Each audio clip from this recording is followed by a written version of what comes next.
Okay, so for today we are going to continue on with fluids, and we are going to be talking about the one and only famous Bernoulli equation.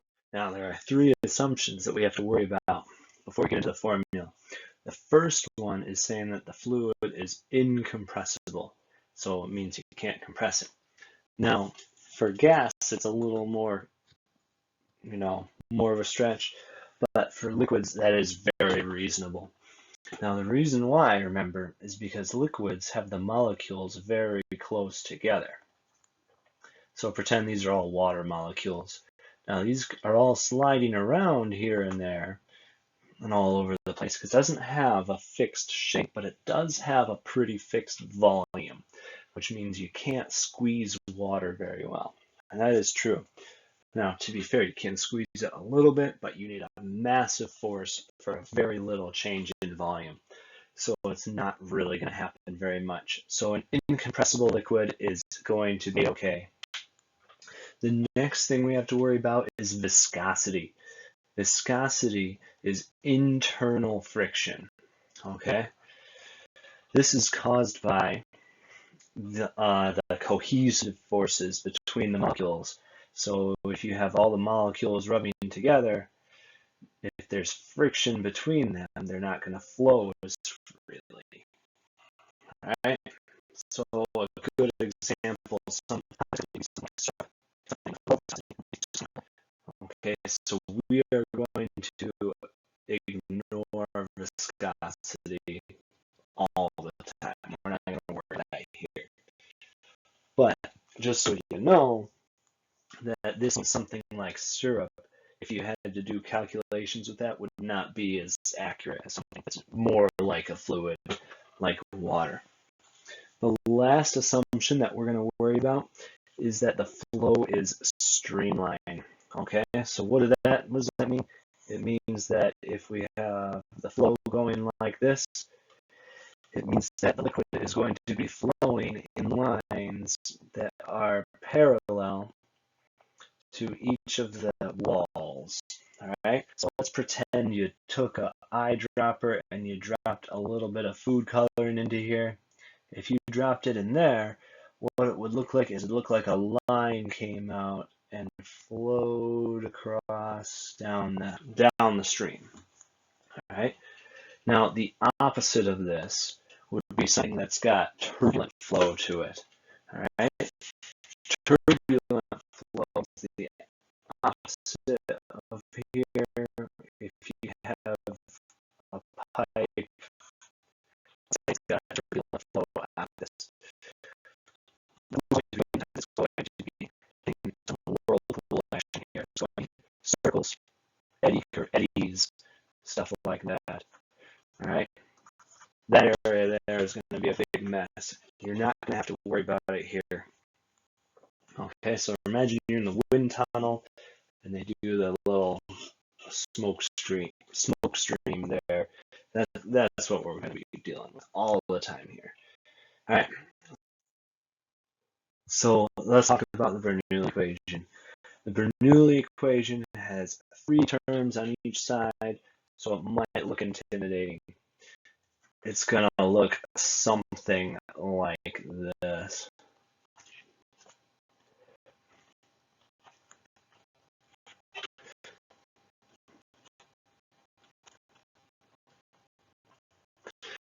All right, so there's your Bernoulli equation. This is on your formula sheet as well. It's got two halves, so we are comparing things. So we'll call it P1, Y1, V1, P2, Y2, V2. All right, that would look kind of familiar to you. You should be recognizing some features here. Okay, and some differences, sort of. Now, this guy right here, same on the other side here, this is representing your kinetic energy of the fluid. This guy right here is representing your potential energy of your fluid. And this guy right here is your pressure, which is representing the work of the fluid. All right. Now, let's talk about the terms here, and then we'll tie it all together. The P stands for pressure. Pressure is going to be measured in pascals, your newtons per square meter, just like the good old days. This is your rho, that is standing for density. Your density is going to be in kilograms per meters cubed. G is your old friend, gravity. This is going to be 9.8 meters per second squared, unless something weird happens and you're on the moon. Y is your height. Okay, so your height is going to be measured in meters, and this is relative. So what we mean by relative is it's in comparison to the other side. So there's no absolute value for the Y. If you're 2 feet above, you'd plug in 2 feet, stuff like that. All right, this guy's another one. This is your flow speed. Flow speed is going to be in meters per second. All right. So that's the formula. So what this is taking into account is this is taking into account the conservation of energy within the fluid. All right. So if you increase the pressure, you're going to increase the pressure on one side, or you're going to drive it higher, or you're going to drive it faster. Okay, so if one thing goes up, the other thing has to go up. All right. So, here's a really quick example here that you can try at home. Here's your sink. Here's the little tap. As water comes out of here, what's going to happen to it? It's going to fall down. All right. Now, the pressure is equal to a constant here. It's going to just be their atmospheric pressure, so we don't care about that. Now, at this one, you have a lot of height, and at this one, we'll just call it H is equal to 0. So there is a here, but which one is it going faster? This velocity is going to pass, and this one is going to be basically 0. We'll call it 0. We'll say it just drops off of here. And that's what happens. Now, let's say the heights were not 0 and something. If the heights were similar, it's going to get more narrow. And you can see that if you turn on the faucet. It'll get more narrow stream because the pressure is not actually constant. The velocity is increasing, but it's not increasing enough, so the pressure is going to decrease on the bottom side of here, which makes it get squeezed inwards by the atmospheric pressure. All right, let's do a practice one here. So we got water flowing from a fire hose with a velocity of 1 and a pressure of 200,000 pascals. At the nozzle, the pressure is decreased to atmospheric pressure because it's open, right? It's squirting out. There's no change in the height, so it's just a horizontal situation here. So here's your fire hose. And then here's your nozzle. Use the Bernoulli equation to calculate the velocity of the water exiting. Okay, so we have P plus rho G H plus 1/2 rho V squared is equal to P plus rho G H plus 1/2 rho V squared. Now there's something we can cross out here. The height doesn't change, so I can just cross those out. Doesn't matter what they are, they're going to take each other out.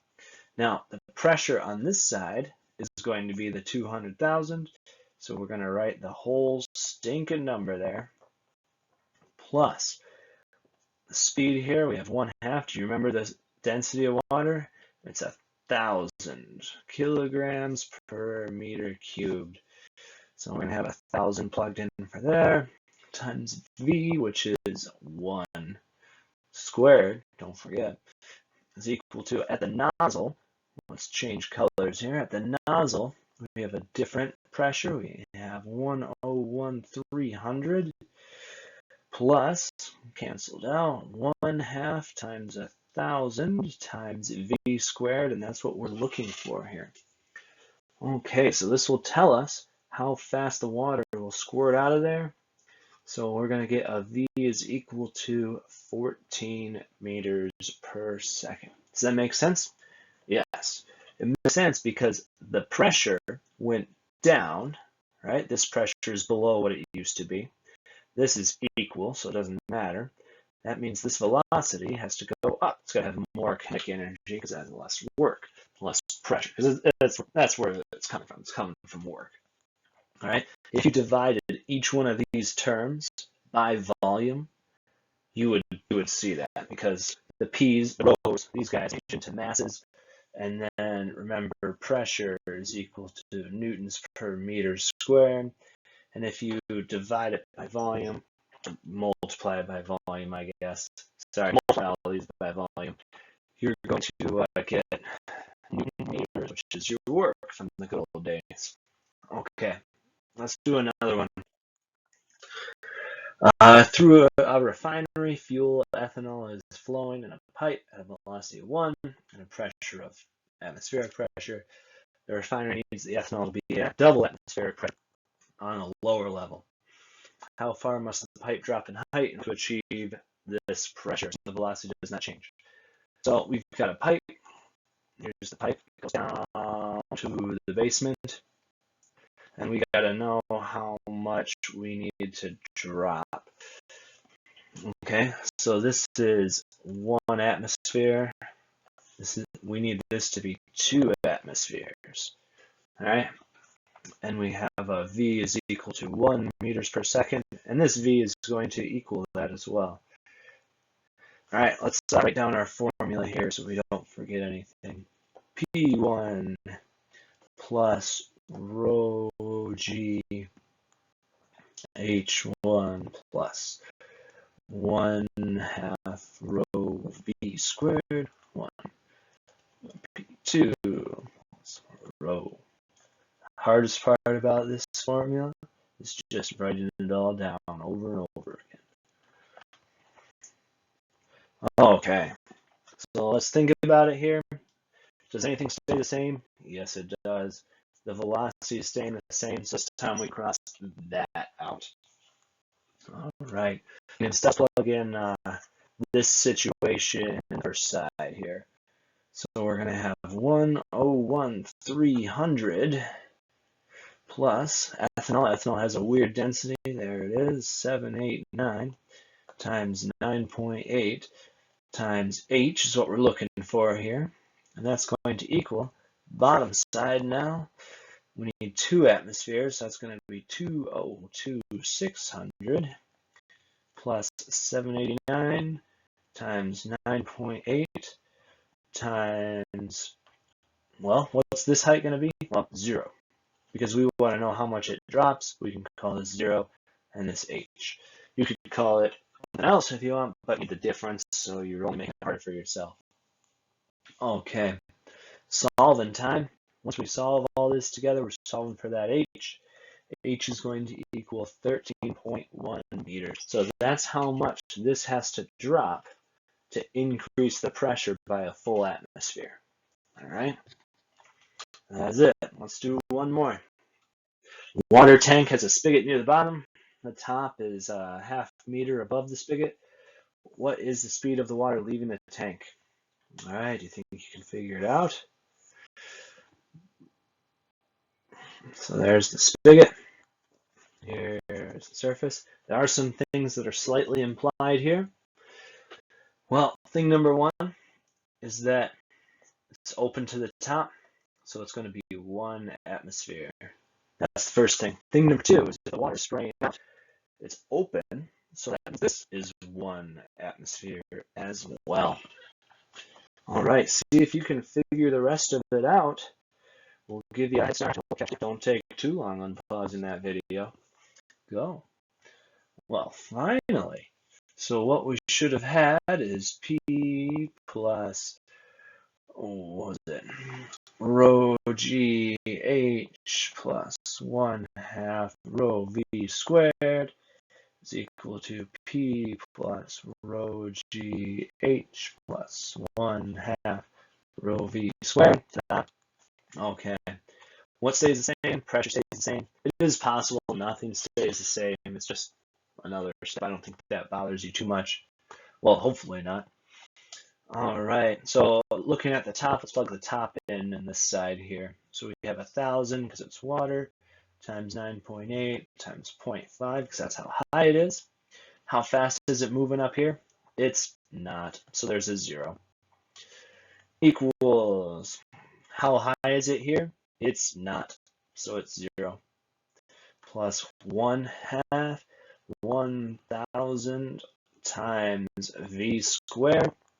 Okay, so zeros are gone, thousands are gone, 1/2s are gone. So V is going to equal 3.13 meters per second. And that's it. Hey, so that's Bernoulli's formula. It ties into what we did yesterday a lot, and it ties into tomorrow too. But we'll see you then. Smash that like button, subscribe.